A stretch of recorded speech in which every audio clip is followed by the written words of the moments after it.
Karen's scream ripped through the quiet morning like a stray gunshot across a training field. And right after that, the entire sky behind my house seemed to tremble. I was standing on an old aluminum ladder, one hand gripping a pressure washer, a stream of white water sweeping along the stone walkway behind my house. The early sunlight was still thin, the air still carrying the scent of wet grass. A normal morning in an HOA-managed neighborhood, where everything had to be aligned, trimmed to standard, and silent by regulation. Until Karen showed up. "I told you, this is a safety hazard." Her voice was high and sharp, bouncing off the brick wall and snapping back like metal striking metal. I did not need to look down to picture that expression. Chin lifted, clipboard in hand, branded athletic wear. The gaze of someone who believed she was born to manage other people. Under the eave at the right corner of my house, about 8 feet above the ground, hung a wasp nest the size of a football, rough gray, still, yet threatening. I had called a professional service yesterday. They were scheduled for Friday this week. I still had the confirmation email on my phone, but Karen did not care about Friday. She cared about power. "What if someone gets stung? Are you going to take responsibility?" she shouted, deliberately loud enough for the 2 neighbors walking their dogs to hear. I turned off the pressure washer. The space fell abruptly silent, except for the faint buzzing from the nest. I climbed down the ladder slowly. My knees were not what they were 30 years ago, but I kept my back straight. "I've called professionals," I said evenly. "They'll handle it properly." Karen let out a thin laugh. "Professionals? You can't handle it yourself? It's just a small nest." APE, a small nest. I looked up at that fragile paper structure. Inside were dozens of wasps, not gentle honeybees. This kind defends its territory to the end. I have seen enough things in my life react on instinct to know when to step back. Karen had not. If you have ever read a Reddit story about an HOA, you recognize this rhythm. It starts with concern for the community, then comes a reminder, then a threat, and finally someone determined to prove they are right at any cost. "I'm the vice president of the board," she said, her voice firm as a nail driven into wood. "I cannot allow this hazard to exist." The way she stressed the word, I made a few onlookers nod. In stories like these, titles are often used like shields. I wiped my hands on a towel. "It's my property, and I've handled it." She stepped closer. "You're delaying. If you don't fix it today, I'll issue a violation." A violation. I once led a team of 12 men in conditions no one wants to talk about. I have made decisions where one wrong move cost blood.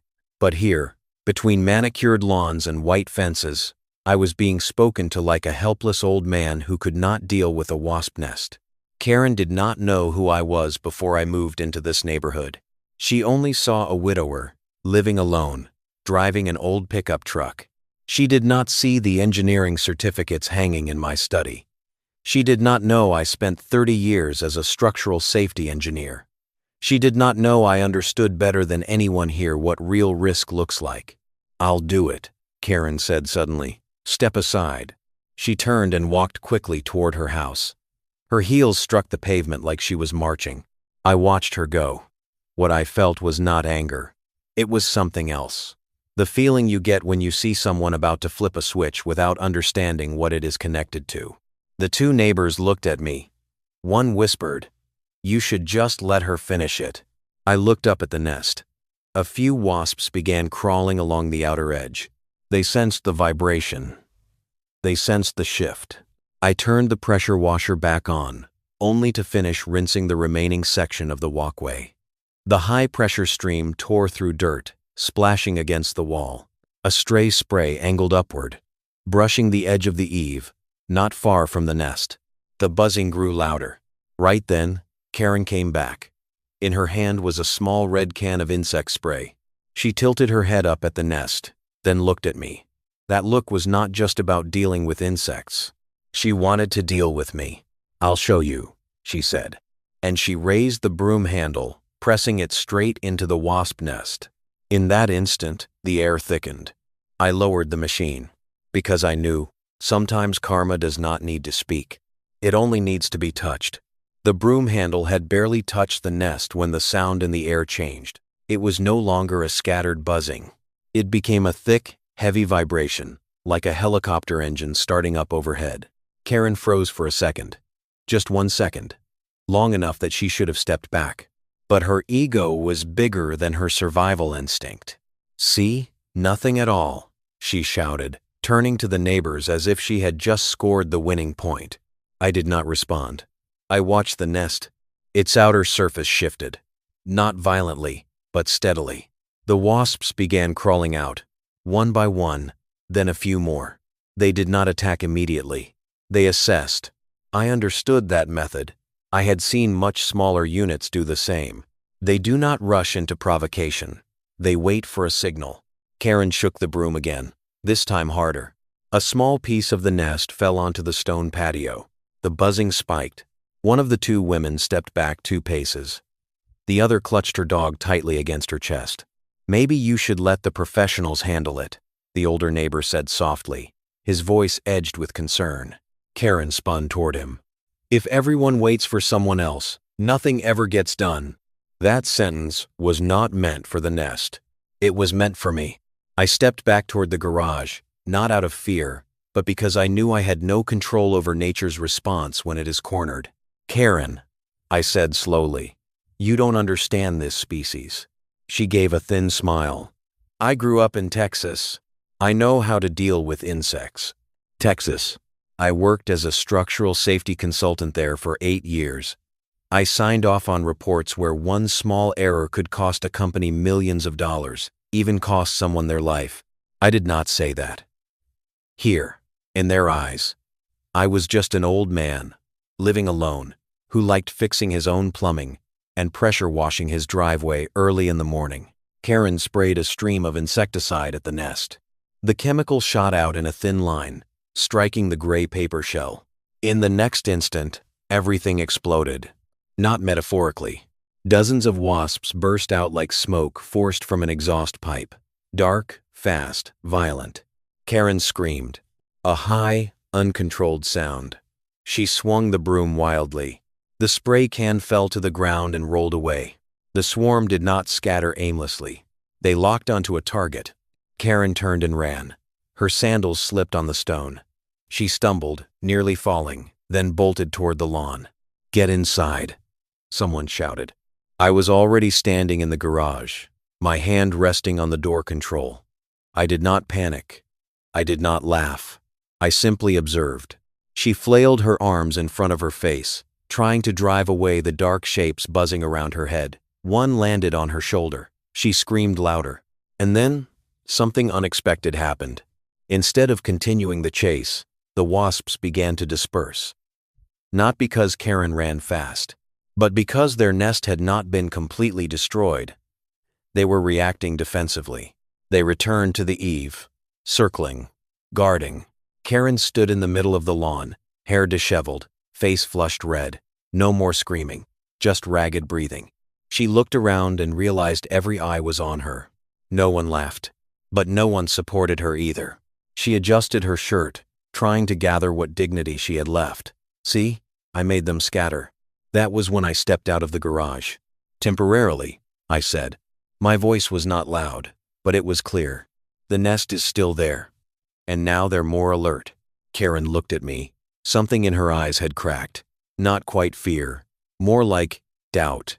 "If you had handled it sooner, this wouldn't have happened," she replied, weaker than before. I took out my phone, opened the service confirmation email, and showed it to the nearest neighbor. He nodded. "I handled it," I said. "Properly." Karen did not look at the screen. She looked at me, as if for the first time realizing she might have misjudged. But the story did not end there. Because when she turned away, I noticed a small detail. The security camera mounted under the eave had recorded everything. And according to HOA regulations, any dangerous action that creates risk for the community must be reviewed by the board. Karen was the vice president, but I was the one who understood every line of those regulations. I had helped revise part of them when this neighborhood was built in Phase 2 many years ago. They did not know. I never said. Some forms of power do not come from titles. They come from knowledge. Karen walked back toward her house, her shoulders still stiff. The small crowd gradually dispersed. The buzzing under the eave returned to a steady rhythm, quiet, but no longer the same as before. I looked up at the nest one more time. They only react when provoked. They do not go searching for conflict. People are different, and sometimes, what gets you stung is not the insect. It is arrogance. Karen did not give up. That afternoon, she sent an email to every resident in the neighborhood. The subject line was written in all caps, "Serious safety hazard." I knew because my phone kept vibrating on the kitchen table. One notification after another lit up the screen, familiar neighbors forwarding her warning. In the email, she did not mention that she had used a broom to strike the wasp nest. She did not mention the spray can falling to the ground. She did not mention the screaming. She wrote that I had been uncooperative, that I had agitated the nest with high-pressure equipment, that such behavior could pose a risk to the community.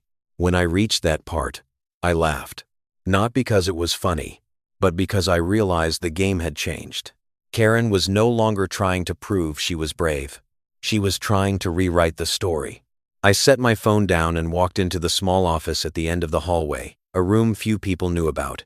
On the wall hung certificates in structural safety engineering, risk assessment credentials, project files from the years I worked as a consultant for high-end residential communities. I opened a drawer and took out an old folder. The cover bore the logo of this very neighborhood. Many years ago, when Phase 2 of the subdivision was built, the board at that time hired me to consult on safety standards. I reviewed every clause related to liability, environmental risk, wildlife management. My name was still listed in the appendix. Karen did not know, and she thought I was just an old man who liked pressure washing his driveway in the morning. My phone vibrated again. A message from the older neighbor. She says she is bringing this to the board meeting. I replied briefly, "Good." That evening, Karen sent more emails.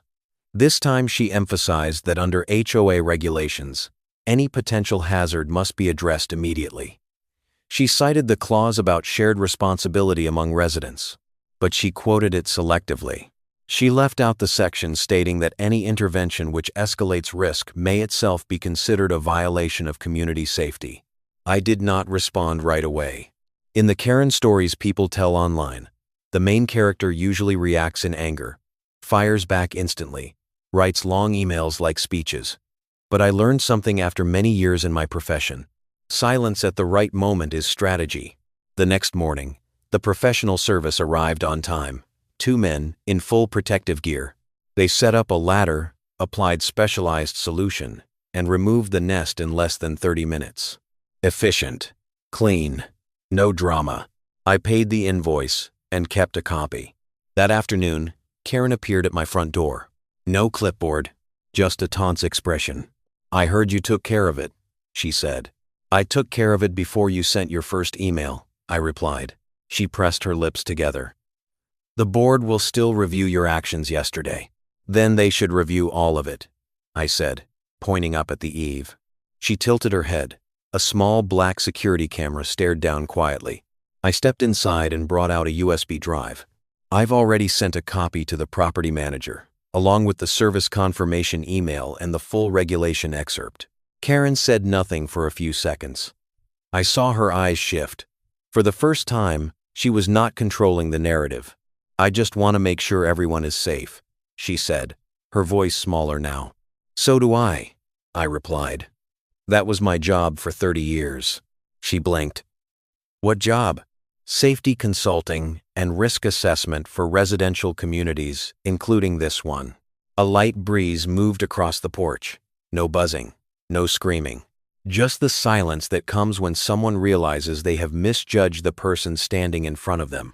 Karen looked at me as if trying to assemble a new picture. No longer a quiet old man, but someone who understood every line of the regulations she had been using like a weapon. "I didn't know," she said softly. "I know," I answered. That night, I received an official notice of an emergency board meeting at the end of the week. Agenda: review of the safety incident involving the wasp nest. But I also received a separate email from a board member. We reviewed the footage. Thank you for handling it professionally. I set my phone down and sat on the porch, looking at the patch of sky where the nest once hung. People are sometimes like them. They react strongly when they feel threatened. The difference is, we have a choice. Karen chose to prove power. I chose evidence. And in this game, what decides the outcome is not who shouts the loudest.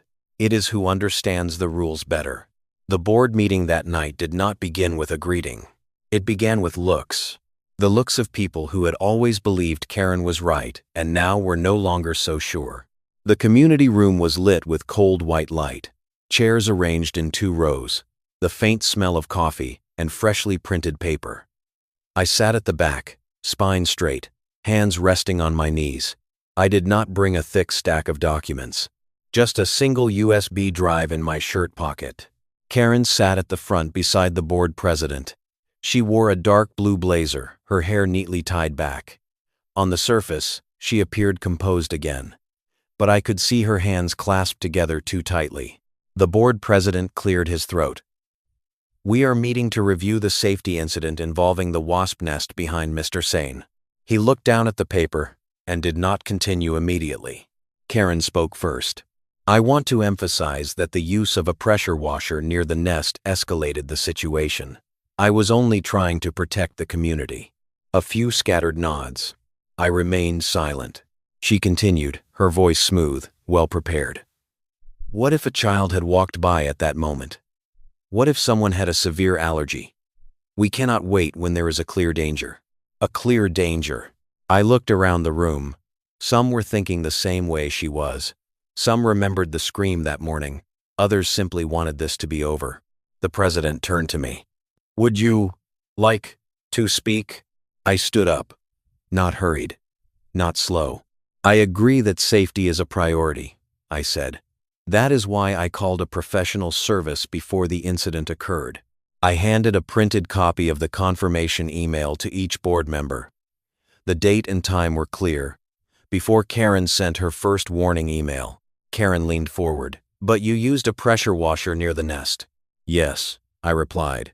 To clean the walkway, at a safe distance, and I stopped immediately when I saw a reaction. I took out the USB drive. I believe we should review the entire incident. The screen at the front lit up. The security camera footage appeared. Clear, unedited. Karen walking forward with the broom. Karen touching the nest. Once, twice, then the spray can, then the buzzing erupting. The room fell completely silent. No one spoke as the video showed Karen running, arms flailing, the spray can dropping to the ground. I did not look at her. I watched the reactions of the others. One board member shook his head slightly. Another let out a quiet sigh. The video ended. I continued, my voice still even.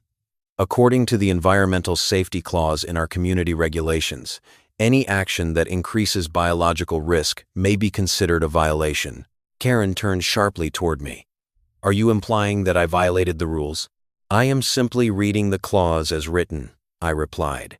The board president flipped through the documents. He stopped at the page I had cited. His eyes moved slowly across the lines. I was not aware you were involved in drafting this section, he said, a trace of surprise in his voice. I served as safety consultant during phase 2 of this development, I answered. My name is listed in the appendix. A soft ripple of murmurs spread across the room.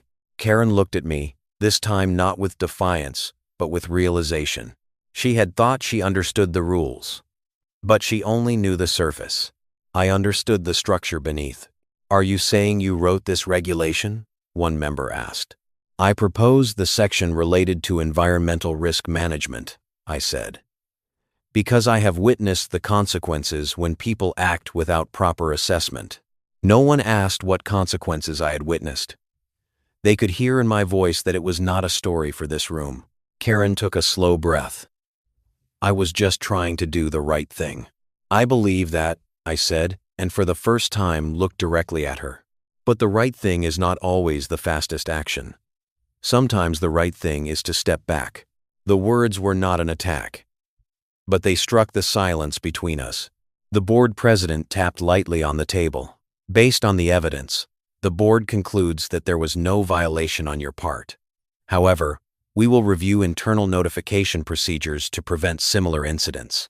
There was no public apology, but there was no violation notice either. Karen sat down, her shoulders lowered for the first time that evening. As people began to leave, the older neighbor passed by me. "You handled that very professionally," he said quietly. I nodded. Karen walked past me at the door. She paused for a second. "I misjudged you," she said, her voice no longer sharp.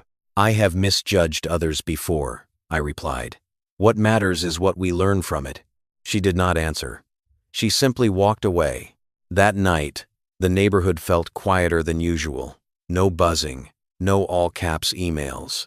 Just a quiet lesson hanging somewhere in the air. Power does not belong to the one who speaks the loudest. It belongs to the one who understands the consequences best. I thought everything was over. But the next morning, a white envelope was slipped under my door. No stamp, no sender. Just one bold line on the outside. Notice of additional disciplinary review. I picked it up, feeling the thin paper that somehow weighed like lead. In my life, envelopes like this rarely carried good news. But I was no longer a young man who reacted on emotion. I opened it slowly. Inside was a special petition proposed by a board member. It stated that, although I had not directly violated any rules, the use of a pressure washer in a sensitive situation could pose a potential risk, and the board should consider implementing restrictions on high-powered equipment within the neighborhood. I read to the final line. Proposed by Karen. She was no longer attacking directly. She had shifted to changing the rules of the game. Part of me wanted to laugh. The other part recognized this was the more dangerous move.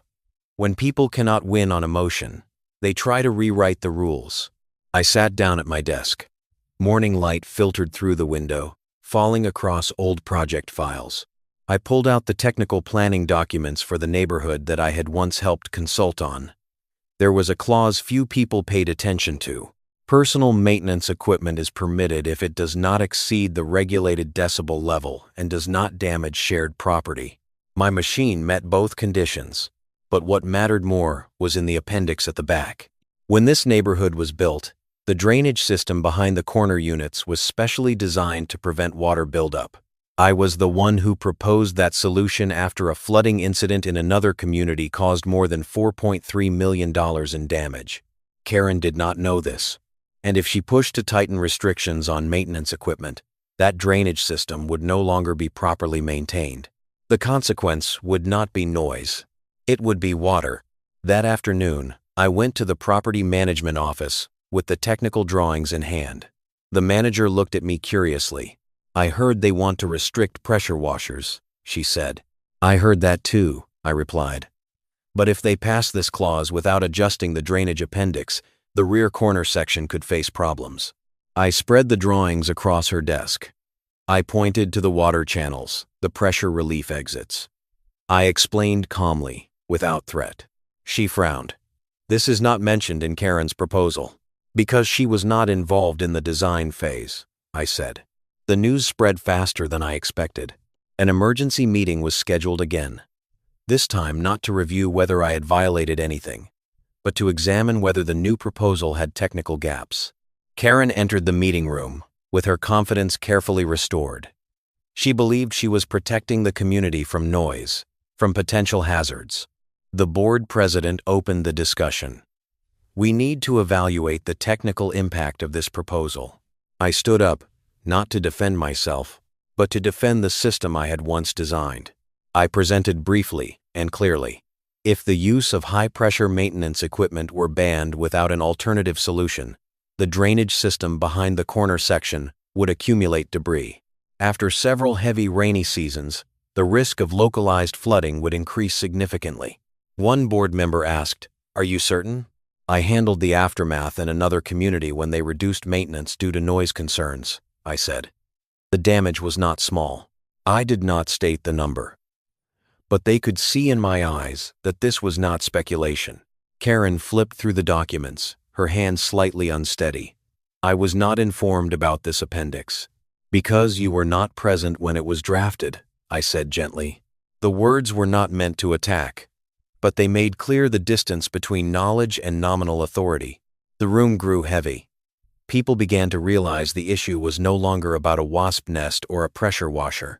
It was about the difference between reaction and responsibility. In the end, the proposal was postponed indefinitely for a full technical review. Karen sat quietly. No rebuttal, no eye contact. When the meeting ended, she walked out first. Her shoulders were no longer as straight as usual. The older neighbor stood beside me and said softly, "You could have let her make the mistake. I do not want this neighborhood to pay the price just to teach someone a lesson." I replied. That night, I sat on my porch. A light breeze. No more nest. No more buzzing. I thought about how easily people react when provoked, just like the wasps the other day. But unlike them, we have the ability to look beyond the immediate moment. Karen wanted to prove she controlled the situation.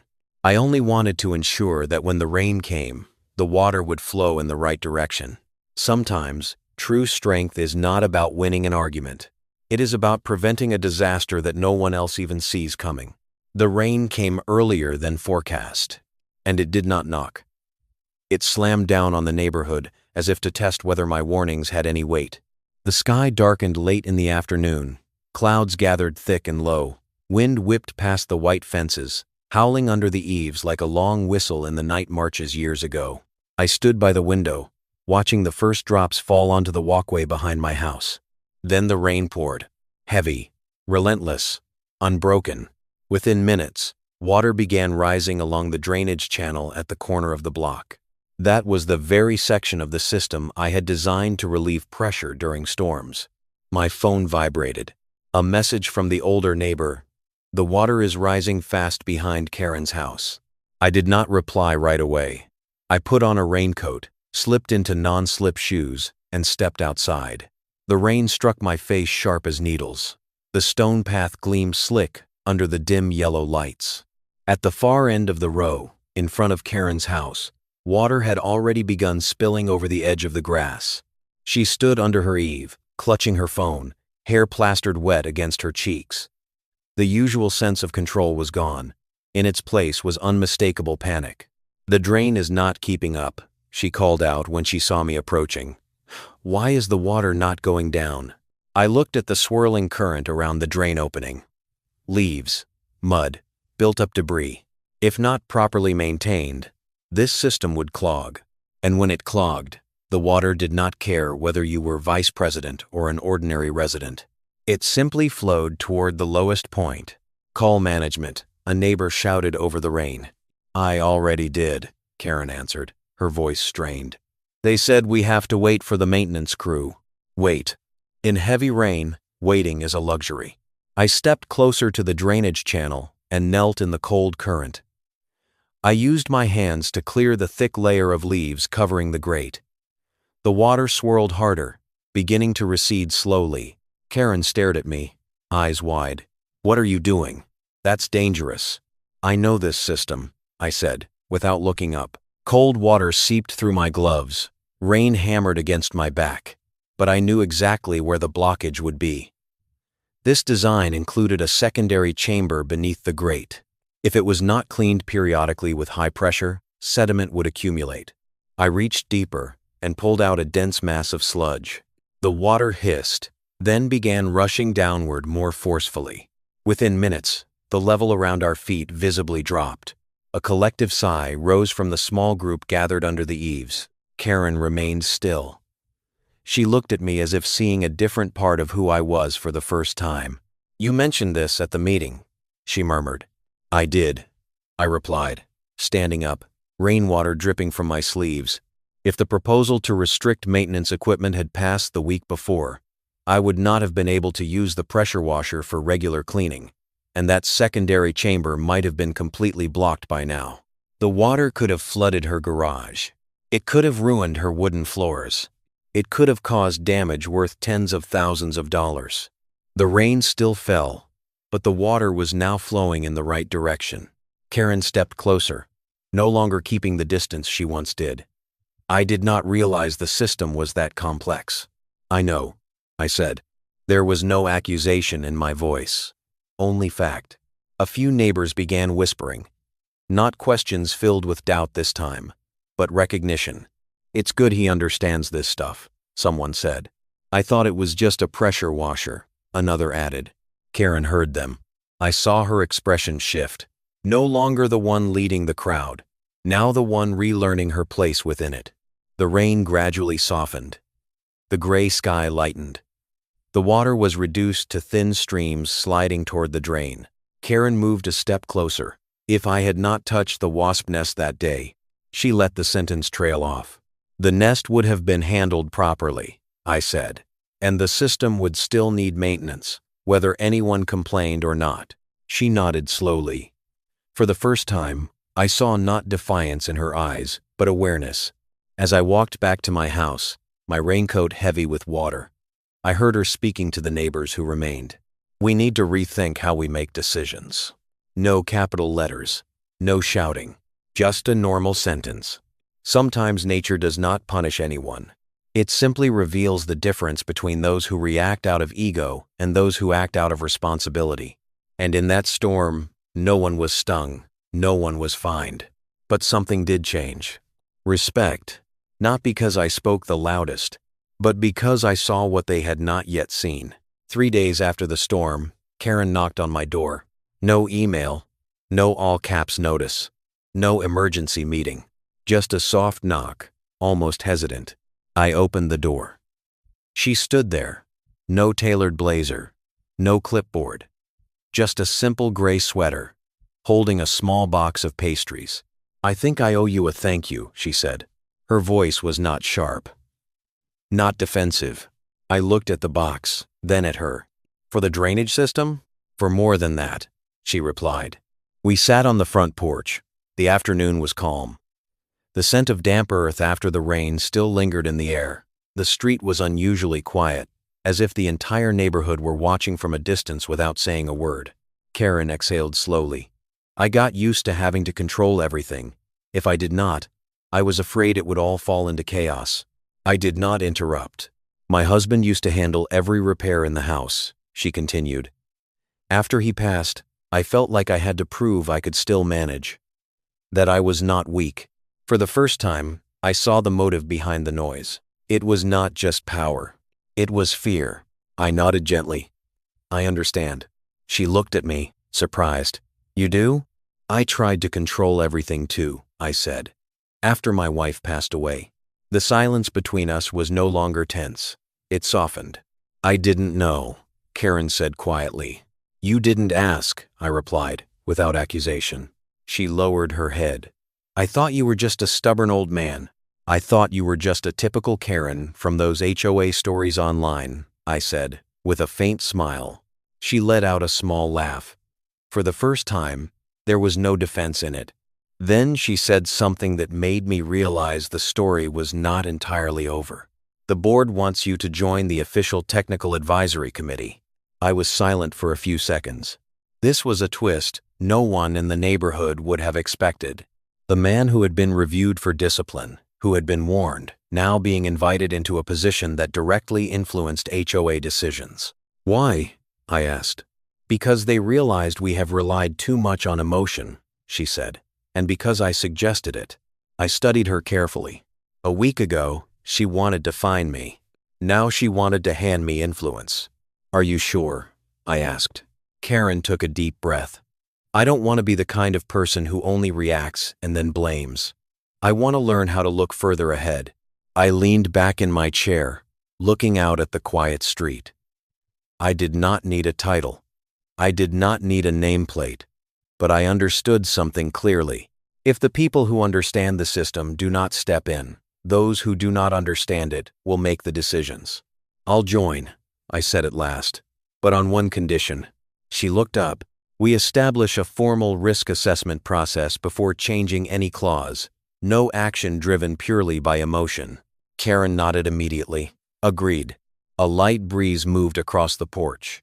There was no longer tension in the air, only the feeling of a community that had been tested and had learned something. As Karen stood to leave, she paused at the steps. "I thought I was strong when I was the loudest voice," she said. "Turns out strength is knowing when to listen." I watched her walk back toward her house. Her back was straighter, but no longer rigid. The news of my joining the advisory committee spread quickly. The older neighbor shook my hand. A few others sent messages of thanks.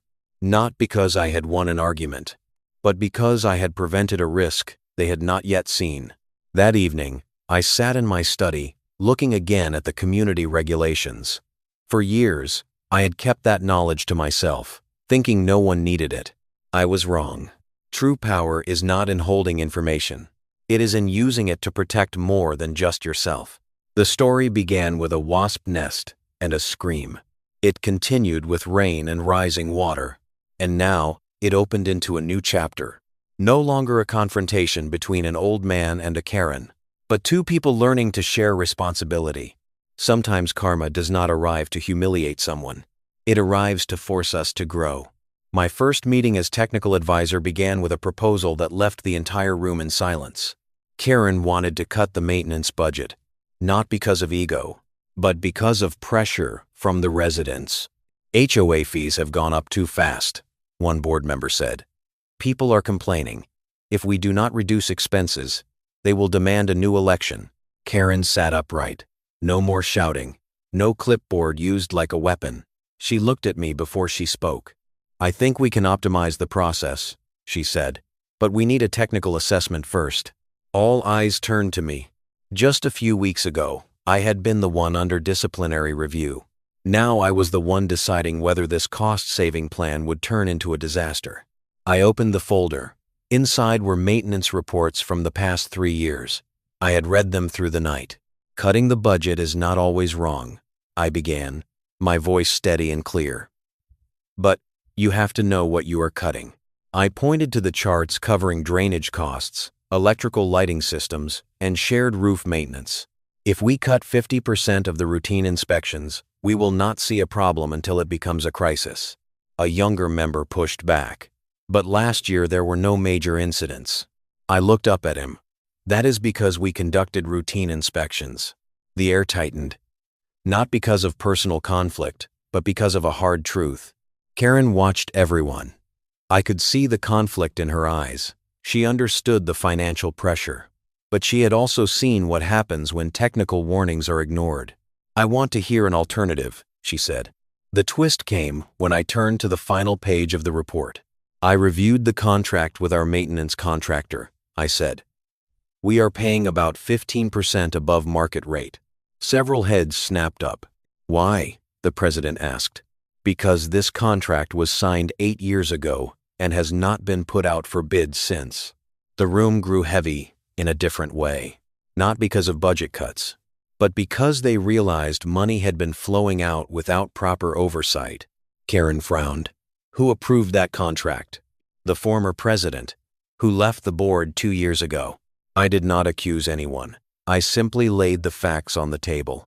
If we reopen the bidding process transparently, I said, we can maintain the same inspection frequency and still reduce overall costs. One member exhaled. Are you sure?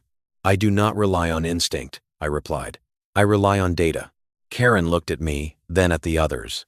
We will reopen the bidding process, and we will keep the safety standards intact. There was no applause. But there was quiet agreement.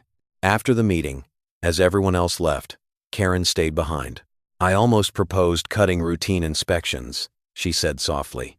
If it were not for you, if it were not for the data. I corrected her. She gave a small smile. You do not like taking credit. I prefer a system that runs smoothly over being praised. Outside, the sunset settled over the neighborhood. Orange light reflected off the neat rows of rooftops. A few residents stood talking along the walkway. They did not know the details of what had just happened in that meeting room. They only knew that HOA fees might not increase, and their community would remain safe. Karen walked out with me. I used to think leadership meant making the fastest decision, she said. Now, I understand it means asking the right questions. I looked at the quiet line of houses in front of us, and listening to the answers. The story began with a disturbed wasp nest. Now it had become about how an entire community avoided being stirred up by financial fear. My power does not lie in the title of advisor. It lies in the fact that I was once underestimated. When you are overlooked, you learn to observe more carefully, to listen more closely, to prepare more thoroughly. Karen once thought I was the problem. Now she sees me as part of the solution. And that did not come from defeating her. It came from holding to principles, while everything around us wavered. That night, I sat alone in my study, looking out the window. The neighborhood was peaceful. No shouting, no all-caps emails. Just soft yellow lights and dry streets. There are battles you win with noise, and there are battles you win with preparation. I chose the second, because when the next storm comes, or when another wasp nest appears, what the community needs is not the loudest voice, but the one who understands the most. I received the call at 10 in the evening. Karen's voice on the other end was no longer sharp like the first time I heard her shouting beneath my porch roof. It was lower now, and this time, there was something in it I had never heard before. Genuine concern.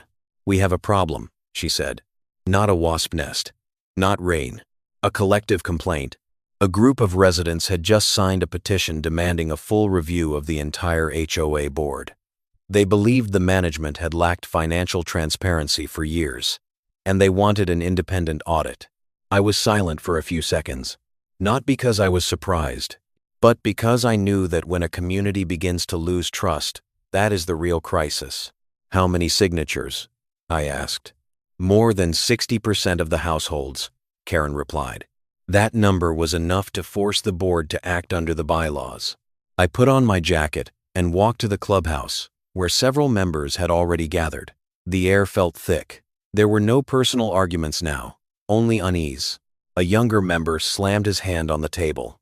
"This is going to damage the reputation of the entire neighborhood." "The reputation is already damaged," someone else said quietly. Karen stood in the middle of the room, no longer carrying the posture of a confident chairperson. She looked at me as I walked in. "I thought we were moving in the right direction," she said. "We are moving in the right direction," I replied. "But the past has not been addressed." I asked to see the petition. It mentioned the old maintenance contract, the fee increases over the years, and the lack of detailed reports provided to residents. They were not wrong. Trust does not appear simply because one meeting goes smoothly, or because a drainage system works properly. Trust requires transparency. "I propose that we hire an independent auditor ourselves," I said, "before we are forced to." The room fell silent.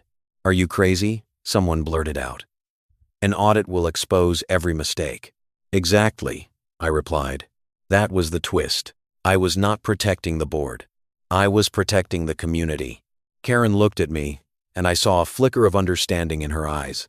"If we are transparent now," I continued, "we control how the story is told. If we wait, someone else will tell it for us." The words hung in the air. Karen took a deep breath. I supported.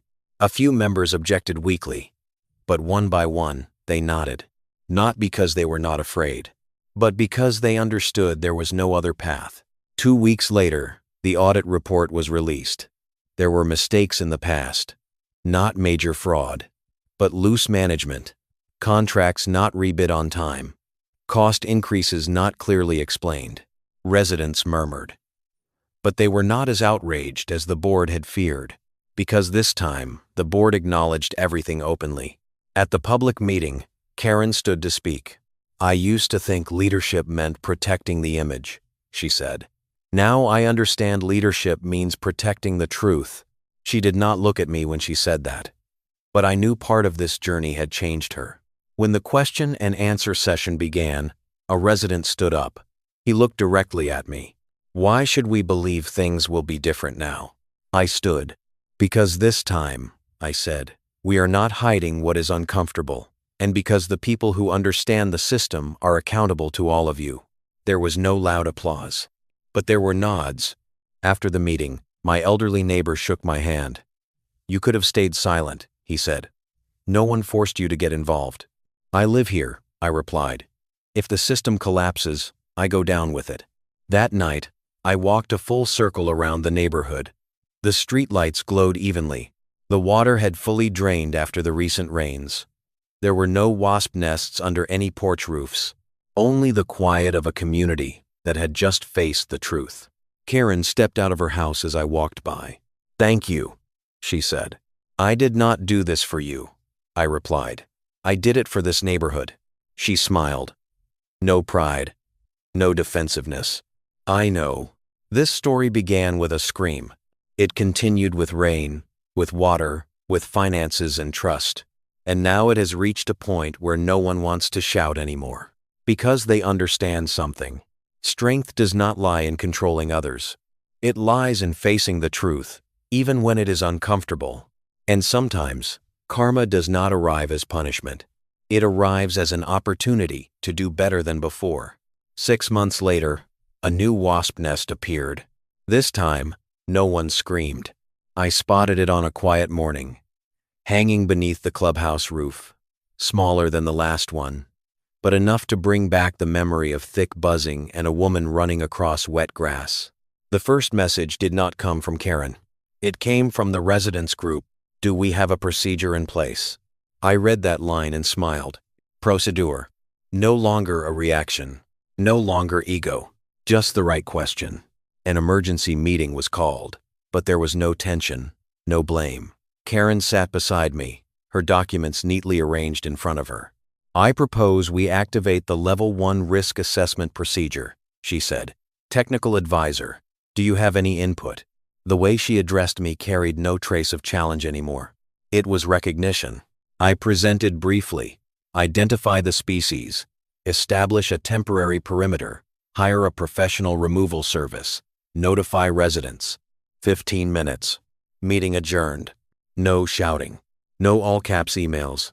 No one trying to prove they were right. As everyone stood to leave, my elderly neighbor walked past me with a light smile. "Remember last time?" "I remember," I replied. "Last time, a broom. This time, a plan." That afternoon, Karen and I stood outside the clubhouse, watching the professional crew at work. She folded her arms, but there was no stiffness in her posture. "I used to think I had something to prove," she said. "We all do at some point," I replied. She turned to me. "You know, after the audit meeting, I almost resigned." I was not surprised. But I realized if I left just because I was ashamed, I would not learn anything, she continued. The final twist was not about me. It was about her. Karen, the woman who once screamed in the yard, who swung a broom at a wasp nest, who wrote blame-filled emails. Now she was the one demanding transparency, demanding procedure, demanding emotional control. "You did not embarrass me in front of everyone," she said. "You could have." "I did not want to win against a person," I replied. I wanted this neighborhood to function well. A light breeze passed through. No buzzing. I looked at the row of houses in the distance, the straight rooftops, the neatly trimmed lawns. A community that looked ordinary from the outside. But inside, it had changed. I had once been seen as a stubborn old man, causing trouble with a water sprayer. I had once been threatened with a violation notice. I had once been doubted. But my real power was not in fighting back. It was in understanding the system better than those who tried to use it to control others. And when I had the chance, I used that knowledge to protect even the people who had once stood against me. The removal crew packed up their tools. The nest was taken down cleanly. Karen let out a relieved breath. "No one got stung, because no one struck it," I said. She laughed. No defensiveness. No wounded pride. That evening, I sat on my porch, as was my old habit. The sky was clear. No rain. No warning emails. Only the quiet of a neighborhood that had learned how to grow up. I thought back to the first day, when a scream tore through the morning air. If I had shouted back that day, if I had chosen ego over evidence, the story might have ended differently. Perhaps we would have become one of those loud HOA stories online, where people take sides, assign blame, and no one truly wins. But sometimes karma is not about someone being punished. Karma is the moment you realize you can choose a better way. If you have ever lived in an HOA community, ever faced a Karen, or ever been underestimated simply because you stayed calm, remember this. Silence does not mean weakness. Preparation does not mean fear. And real power is not the loudest voice in the room. It belongs to the person who understands the consequences of every decision. If this story reminds you of your own experience, share it. If you believe communities grow stronger when we take responsibility instead of assigning blame, let me know which state you are from. And if you want to hear more stories about how karma unfolds in neighborhoods that seem peaceful on the surface, follow the channel. Because sometimes the biggest lesson begins with a small wasp nest and a scream.